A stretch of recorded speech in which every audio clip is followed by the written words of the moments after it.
What to do instead of people pleasing. You don't have to please everyone.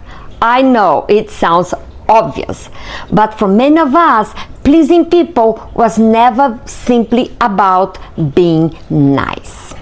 It was how we stayed connected, how we avoided conflicts, how we made sure nobody was disappointed, angry, uncomfortable, or ready to leave. So we became easy to be around. We agreed when we wanted to say no. We smiled when something hurt. We softened our opinions. We ignored our needs. And slowly, and even without realizing it, we began disappearing from our own lives. In this video, I want to talk about two things that pleasing people teach us.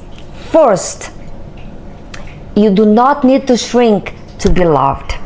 Second, you do not need to carry everyone's You don't have emotions. to carry everyone's None of these emotions. are true. And the best of all, you do not need anyone's permission to stop. Let's dive in. Here is the thing. You do not need to shrink to be loved. First thing I had to understand about my people-pleasing role is that it was not simply a bad habit. It was more than that. It was a safety strategy. At some point, many of us learned that being fully ourselves created tension. Maybe you were called too emotional, too sensitive, too loud, too demanding, too opinionated, too much. Or maybe nobody said those exact words, but there was a silence when you spoke honestly. The disapproval when you made a different choice. The distance when you stopped being convenient. So you adjusted. You made yourself smaller. You became quieter, less complicated. Let's just get along. Sounds familiar? You learned how to read the room before you learned to read yourself. You knew what everyone needed, but we are completely disconnected from your own needs. And shrinking may have helped you belong for a while, but it came with a price. Because every time you silence yourself to keep someone close, a part of you learns. Love requires me to disconnect from myself. That's not love. That's adaptation. Real love does not require disappearance. Health connections can support your preferences, your limits, your truth, your mistakes, your growth. Yes, when you stop shrinking, some people may feel very uncomfortable. Not necessarily because you're doing something wrong, but because they were comfortable with the version of you who never challenged the arrangement. You who always said yes, who accepted the jokes, who answered immediately. The version who made convenience for everyone else. Your growth may inconvenience people who benefited from your self-abandonment. That does not make you selfish. It makes necessary. You are allowed to take emotional space. You are allowed to a different opinion.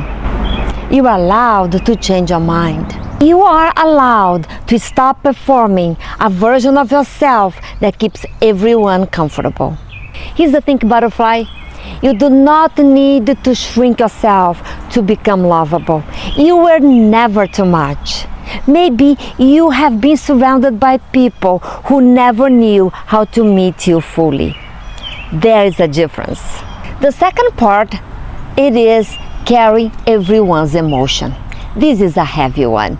Someone is quiet and you immediately start questioning what you did wrong. Someone is disappointed and you immediately rush to fix it. Or maybe someone is quiet and you start become alert. You replay the conversation, you search for evidences, you explain yourself again. You offer more than you wanted to give. Not because you really want to, but because that discomfort feels really dangerous inside your body. You are not only managing your thoughts, responsibilities, and emotions. You are trying to regulate the entire room. You are responsible for the mood, the peace, the connection, the outcome. And that is an impossible job. You can care about someone's feeling without being responsible for them. You can be compassionate without abandoning your boundary. You can listen without fixing. You can disappoint someone and still be a good person. That may be one of the hardest truths for a people pleaser to accept. Someone can be unhappy with your decision, and your decision can still be right for you. Their disappointment does not mean you made a mistake. Their anger does not automatically mean you were cruel. Their misunderstanding does not automatically mean you need to explain yourself for another hour. People are allowed to have feelings about your boundaries. And you are allowed to keep boundaries. Isn't that wonderful? People are allowed to feel disappointed. And you are allowed to say no. People are allowed to misunderstand you. And you are allowed to stop defending yourself.